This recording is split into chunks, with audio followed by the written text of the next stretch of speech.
Preview.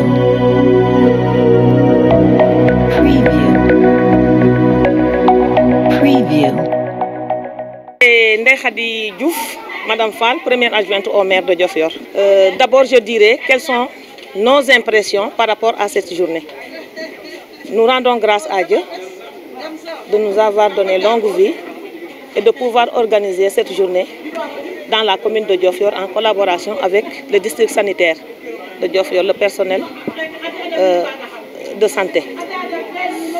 L'organisation a été une organisation vraiment très facile parce que toutes les femmes ont adhéré et que de bonnes volontés nous ont soutenus pour une très belle organisation de cette journée, qui est la journée internationale de la femme, qui est donc une journée capitale pour nous, femmes, parce que ça nous a permis donc d'acquérir beaucoup de droits. Au niveau de la commune, les doléances sont nombreuses, mais je ne vais citer que peut-être deux. La première, vous savez que l'eau n'est pas une compétence transférée au niveau de la commune. Donc, mais n'empêche que la population de Diofior, on en fait partie. La mairie doit donc solutionner tous les problèmes qui sont dans la commune, particulièrement les problèmes qui touchent nos populations. Et l'eau en fait partie. L'eau en fait partie. Et donc, je vous ai dit tout à l'heure que l'eau n'est pas une compétence transférée, c'est un domaine de l'État. Nous avons de l'eau douce, tout le monde le sait. Maintenant, cette eau douce-là, le problème qui se trouve à Diofior, c'est que le débit de l'eau est très faible. Les femmes donc, se réveillent à 3 h du matin pour donc puiser de l'eau au niveau des robinets. Et c'est tellement dur. Donc nous interpellons l'État, qui est donc le partenaire potentiel de toutes les populations, de nous aider et de venir solutionner notre problème, qui est le problème de l'eau à Diofior. Nous savons que nous tous, la mairie est là pour solutionner les problèmes des populations, mais le problème c'est que l'eau est une compétence, n'est pas une compétence transférée. Nous tendons la main au président Macky Sall, nous tendons la main à Marème Faye Sall, qui est une femme, et nous lui disons que il faut que donc l'eau soit solutionnée au niveau de Diofior. C'est notre problème majeur. Ñoo ngi gërëm population Diofior yëpp di gërëm képp koo xam ne da ngay yeewoo Diofior di ci jiital suñu maire, le maire Youssou Diom, bi nga xamante ne vraiment 8 mars yàgg nañ koy célébrer, mais dañ ko wax ren mu adhéré participer ci lu bëree bëri. Di gërëm aussi particulièrement population Diofior, kenn ku ci nekk sa dërëm dem na ci pour ñu mën a organiser suñu journée bi pour mu gën a rafet. Ndax xam ngeen ne ay nit bu leen boole war leen a jox ñu lekk, jox leen ñu naan, te population Diofior ñoom ñëpp gis nañu temps yëpp ñu dugg ci biir dëkk bi kenn ku ci nekk def na ci sa xaalis ba ñu mën a organiser journée bi pour mu mën a rafet. Li ma ciy teg mooy 8 mars nag ñëpp xam nañ ne dafa nekk journée internationale boo xamante ne ay combat yu bëri la jigéen ñi mëne yàgg na avant l'indépendance.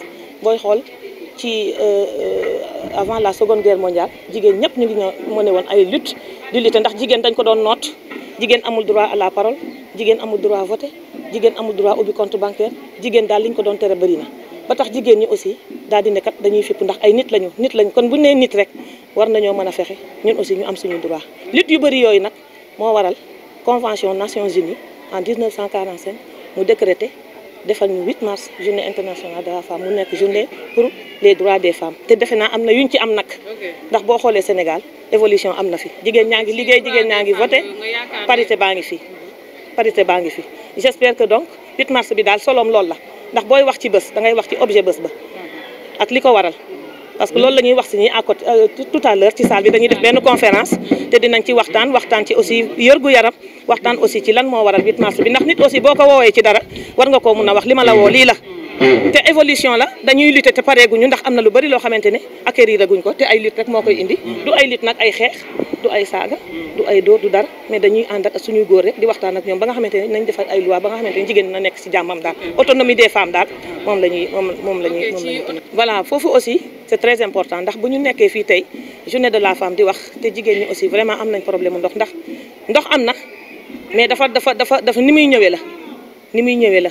Donc dafa yéex ba nga xamante ne débit dafa wàññeeku ndax bu njëkk ndox mi fooroon na mais débit bi dafa wàññeeku ba nga xamante ne yeneen zone yi ay 3 h du matin la fi ndox mi di agsi kon defe naa loolu du solution mairie fa ndox may jóge ñoom ñoo war a dem ñu xool ba xam qu'est-ce qui se passe ñu diagnostiquer te loolu comme mairie yorul ndox xam nga dafa am loo xam ne nit ñi il faut ñu xam ko mairie yorul ndox mi ndox état moo ko yor comme ni mu yoree tali yor leneen ak leneen kon bu ñu nee mairie bi na xam ne ñun mairie bi aussi ñoo ngi fi mais nit lañ nekk jigéen di root monsieur le maire aussi mu ngi ci mairie bi mais góor la aussi di ko sentir ndax góor ñi sax dañuy root guddi kon defe naa ne kon bu ñu nee problème mu ndox nekkul mairie bi problème bi nekkul au niveau de la mairie nekkul problème mu maire compétence boo xamante ne état bi la ñuy tàllal loxo pour mu jàppale ñu ci problème bi aussi fi mu nekk ñu diagnostiqué ko xool fan la nekk ñu ñëw yokkal ñu débit ndox mi nit ñëpp mën a jot ci ndox mi daal débit bi dafa wàññeeku ndax ndox mi mu ngi fi mais ni muy ñëwee moo yéex moo tax il faut ñu solutionné diagnostiqué fan la nekk bañ mun koo solutionné loolu daal moo nekkoon doléance beneen bi may wax mooy PUDC bi nañu yokkal machines yi jigéen dañoo soxla machines yi soxla financement yi. Bon, je m'appelle Marie-Françoise Dabafaye, je suis la maîtresse sage-femme du centre de santé de Diofior. Bon, je vais d'abord commencer par la journée internationale de la femme qui a débuté depuis 1911 par des revendications syndicales de femmes qui étaient vexées, à savoir les femmes au foyer. Les femmes n'avaient pas le droit au vote. Donc, cette journée est une occasion vraiment pour nous de nous magnifier, de nous manifester, mais positivement, et de montrer notre féminité en tant que femme leader. Voilà, en tant que sage-femme, vraiment, on est fiers d'être avec nos collègues sages-femmes aussi, nos collègues sages-femmes, avec tous les autres femmes de Diofior, à savoir les groupements féminins, avec Madame le maire Ndeye Khady, qu'on félicite et qu'on remercie au passage. Vraiment, on est très contente parce que ça fait maintenant 3 ans qu'on est en train de dérouler la journée. Mais cette fois-ci, la journée est très spéciale. Vraiment, on est très contents. Voilà, très bien. Les sages-femmes au niveau national ont manifesté contre les violences faites aux sages-femmes. Parce que depuis 3 ans ou 4 ans, nous avons remarqué que les sages-femmes sont même agressées au niveau de leur lieu de travail, à savoir dans leur domicile, dans les logements, dans les bureaux. Vraiment, et ça c'est déplorable. On a eu un cas même que tout le monde déplore au niveau du district sanitaire, en l'occurrence l'ICP qui était à Boyar, qui a été agressé en pleine nuit dans sa fonction. Vraiment, c'est déplorable. Donc j'appelle tout le monde que la sécurité soit encore renforcée, vraiment, parce que les sages-femmes sont là pour les populations. Et quand il n'y a pas de sages-femmes, il n'y a pas d'accouchement à la maternité. Voilà, difficulté côté maternité. On est en train de lutter contre les objectifs qui ont été fixés, à savoir chaque programme, on doit être à 90%.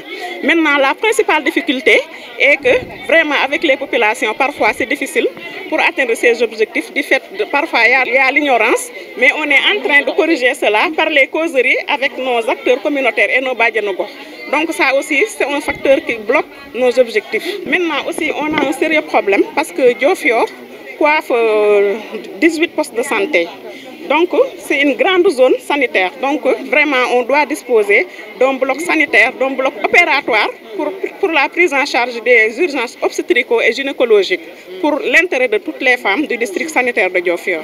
Légui, ñu ngi ñaan ministre de la santé projet bi nga xamantene ni amon nañ ko fi pour construire bloc opératoire, à savoir un bloc obstétrical qui va prendre en charge les urgences. Bloc bo xamantene ni femmes yi dinañ gis sen bop parce que parfois ñun femmes yi nga xamné dañ leen wara opérer yépp dañ leen di référer vers Fatick te gis nañ ci ay difficultés yu bari. Donc ñu ngi ñaan ci journée de la femme bi ñu nekk ministre bi dimbal ñu rek ngir yàlla indil ñu bloc opératoire Diofior parce que vraiment district bi yëpp soxla nañ ko chirurgien wala gynécologue boo xam ne dina mën a jël en charge besoin femmes yi yëpp ci gynéco obstétrique. waaw loolu bokk na ci jafe-jafe bi nga xam ne xëy na moo ëpp fi mu toll nii mais terewul nag ak population bi boo nekkee ak ñoom am na jafe-jafe yoo xam ne jafe-jafe au niveau population la parce que am na ñoo xam ne xëy na programme yi nga xam ne moo lal santé de la reproduction comprendre uñ ko mais difficulté yooyu yëpp à l'intersection des bàjjenu gox ak relais yi ñi ngi cay xeex ba nga xam ne objectif yi ñu war a atteindre yëpp incha allah dinañ ko atteindre ndax ñu ngi ciy góorgóorlu bu baax te population bi mu nga commencé comprendre lan mooy santé ak lan mooy importance su santé surtout côté maternité. Preview.